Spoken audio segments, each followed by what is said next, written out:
The capsule slowly slid through the dark void of space, with us all encased inside it. The main chamber was dully lit due to the power outage consumption. We all stared in the darkness at one another, wondering which of us was the killer. Since Flint had died, Dr. Ganymede had done a post-mortem where he deduced that Flint didn't die of natural causes, but was in fact poisoned. But who had done it? None of us knew.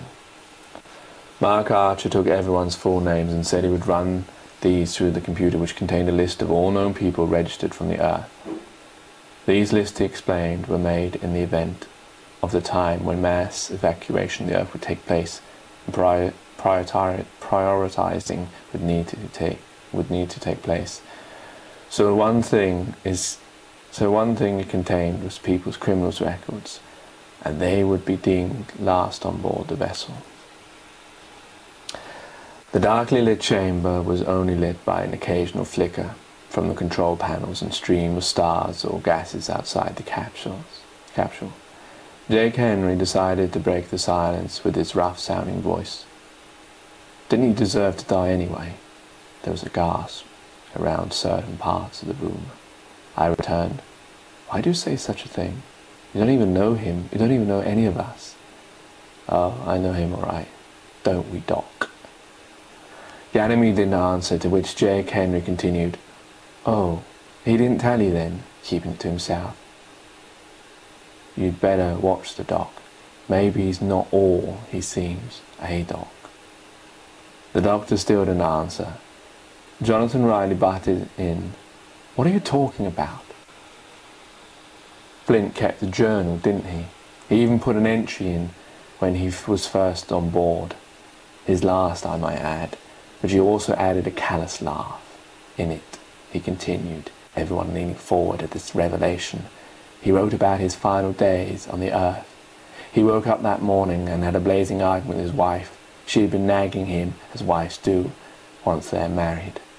I don't know what about, he didn't say. Maybe the shopping, got it wrong, not enough money. Him being the lowest of the low. His job, who knows, and frankly, who cares? Let's say, if the dead don't worry of worldly matters, then why should we worry of what was before their passing? Most can be said that it is that which is before that led to his ghastly exit.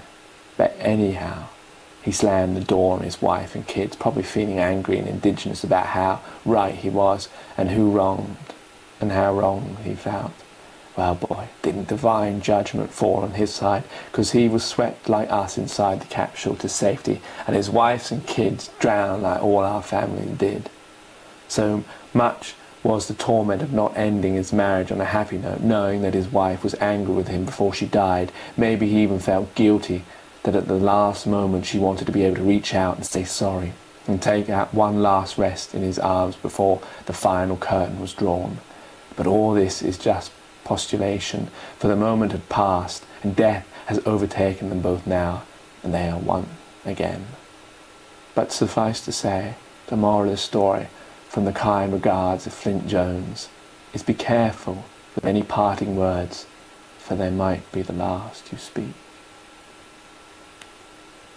Have you finally got any last words to give us? Said the mysterious lady, who I finally asked her name, to which she replied, Delta.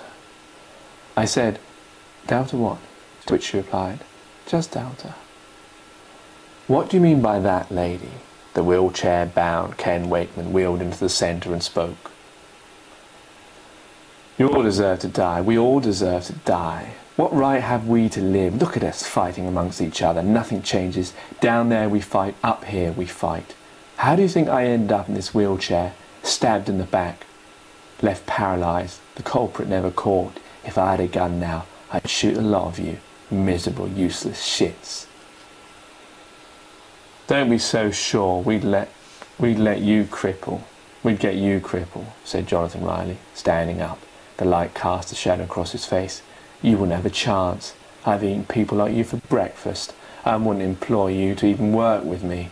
You think I'd let you be my executioner?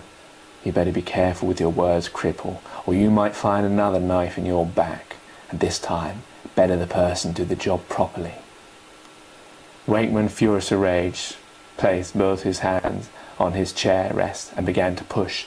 So hard a push, vein the top of his head began to show. He lifted himself out of his chair in an awkward, rigid position upright to square up to Riley. Everyone in the room stood up, shocked at the power Wakeman had shown to lift in complete agony his lifeless body. He was only up for a few seconds, and then he came tumbling down onto the ground. Riley took his opportune moment to symbolize his power by walking up to the crumpled body of Wakeman, and without touching him or even uttering a word, he silenced his opponent by laying his feet by Wakeman's head on the floor, towering above his feeble mess of a body. Noel Peterson decided enough was enough and told everyone to sit back down and be quiet whilst we waited for Mark Archer to come back with any results. I went over to Wakeman and helped him, now considerably tired body, back into his wheelchair. We sat back in the darkly lit main chamber, which regained full light for a 2-hour period to enable preservation of energy. As it did, in walked Archer holding a clipboard in his hand. I have put all the names in our database, and it has recognized one of them. Strange thing is, this person was in prison. This person is a serial killer who was put in prison awaiting execution for 12 brutal murders, and sat now here is the killer amongst us.